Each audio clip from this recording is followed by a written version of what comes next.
और मात्र एक शिक्षा ही ऐसी चाबी है जो आपके हर मुसीबत के ताले को खोल सकती है।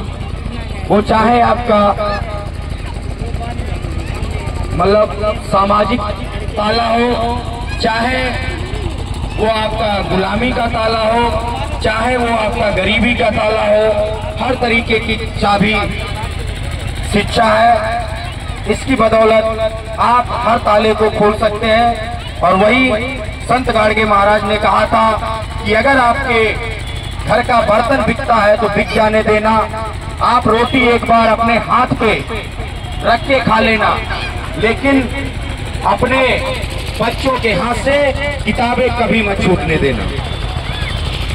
क्योंकि अगर हमारे बच्चे शिक्षित होंगे तो वो उसका ही विकास नहीं होगा, वो उनके परिवार का ही विकास नहीं होगा।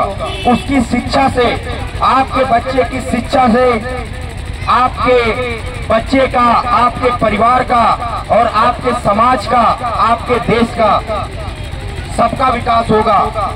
जितना हमारे लोग शिक्षित होंगे उतना ही जल्दी हमारे लोग आडंबर और पाखंडवाद से दूर जाएंगे।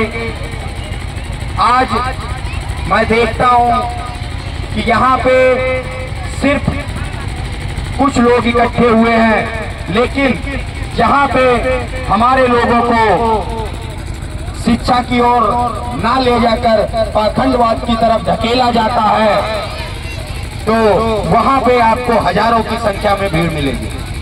तो ये दुर्भाग्य की बात है कि इस बुद्ध के देश में, और जहाँ पे बाबा साहब जैसे,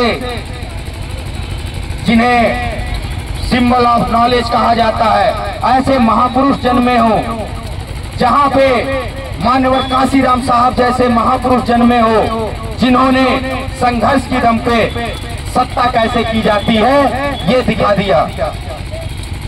जहाँ पे जननायक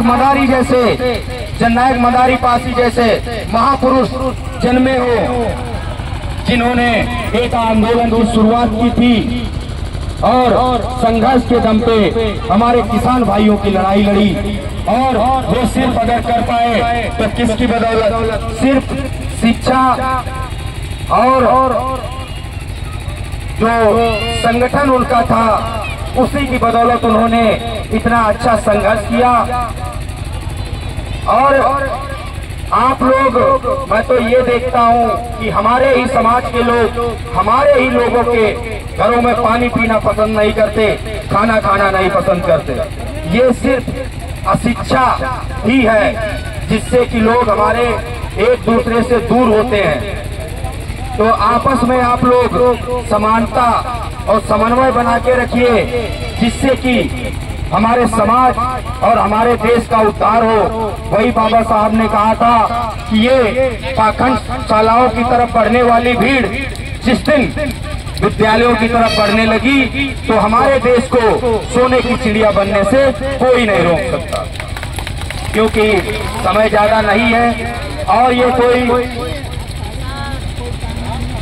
राजनैतिक मंच नहीं है, तो यहाँ पे मैं ज्यादा कुछ नहीं बोलूंगा। और आप लोगों ने यहाँ पे बुलाया और बोलने का अवसर प्रदान किया, उसके लिए बहुत बहुत धन्यवाद, आभार। इसके लिए हमेशा मैं आपका आभारी रहूंगा। और समय मिला, अगर आप लोगों से मुलाकात हुई किसी राजनीतिक मंच पे, तो बताऊंगा कि मैं कैसे बोलता हूँ और किस तरीके से मैं स्पीच देता हूँ। जो लोग हमारे समाज को लूटते हैं उनके लिए क्या बोलता हूँ और उनके लिए क्या भावना है हमारे। इसी के साथ सभी धम्म बंधुओं को जय भीम, नमो बुद्धाय।